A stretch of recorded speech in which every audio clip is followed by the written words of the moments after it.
Hello mga ka-breeders, maayong adlaw kanatong tanan. Ang atong episode karong adlaw magpurga ta sa ato ang canding.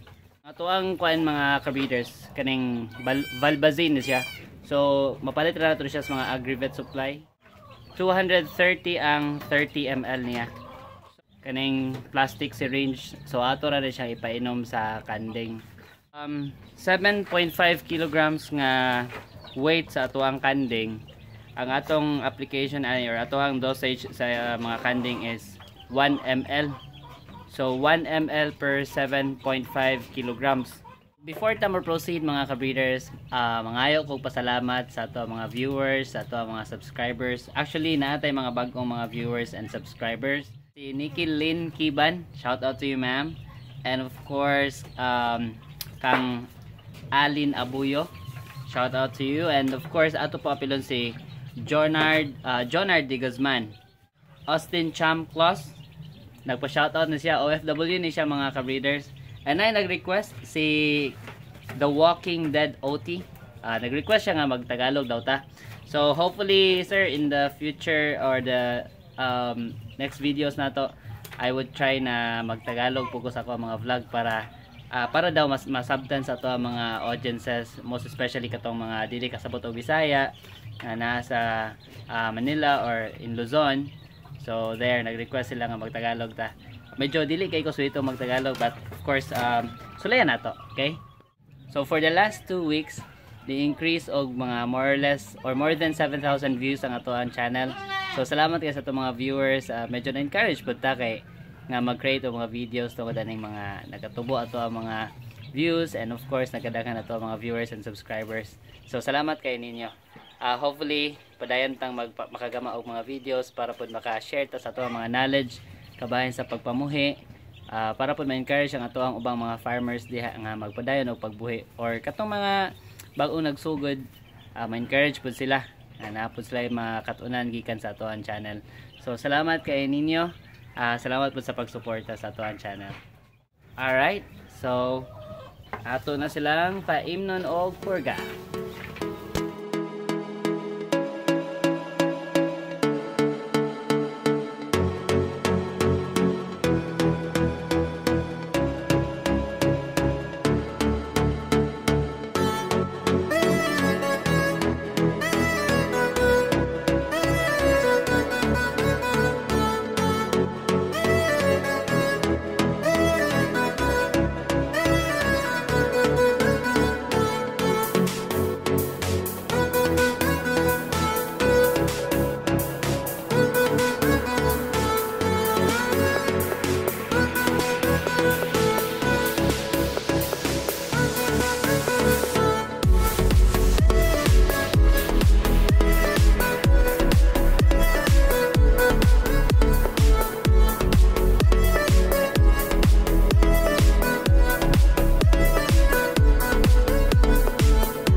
So kung naabot na kaani nga part sa akong video mga ka-breeders, hopefully maka-comment ka kung taga-asa ka, asa ka dapit nagtanaw karon bulahan pod makapaanta. Kabalo to asa na pa naabot ato ang videos.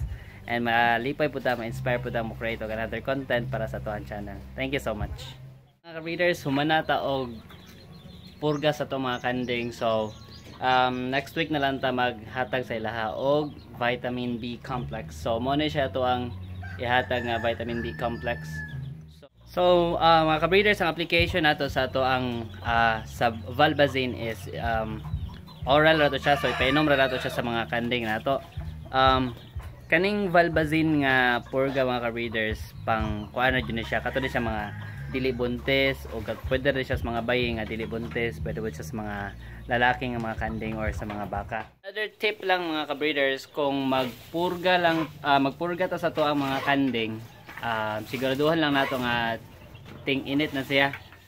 Whenever mag-ask ko assistance sa to ang municipal veterinary, moingon gud sila nga unya ra og ting init na, kay kung matingulan dili daw advisable nga magpurga ta sa to ang mga buhi. So karon it has been 3 days nga gasige na og init, so I think it is the best time for us nga magpurga na sa to ang mga buhi. Okay. So I would suggest na kung mo palit mo og mga vitamins and pangpurga, kato na lang mga nakabotilya na, kay if mo palit mo og katong per cc lang or per ml, medyo mamahalan mo, so mas makasave mo palit mo mga binotilya, labi na o madaghan inyong kanding or inyong mga buhi. So pareha na ako, na ko'y mga baka, na ko'y mga kanding, na ko'y mga baboy, mga bigal. So ipalit na lang ko og mga binotilya para po makasave ta.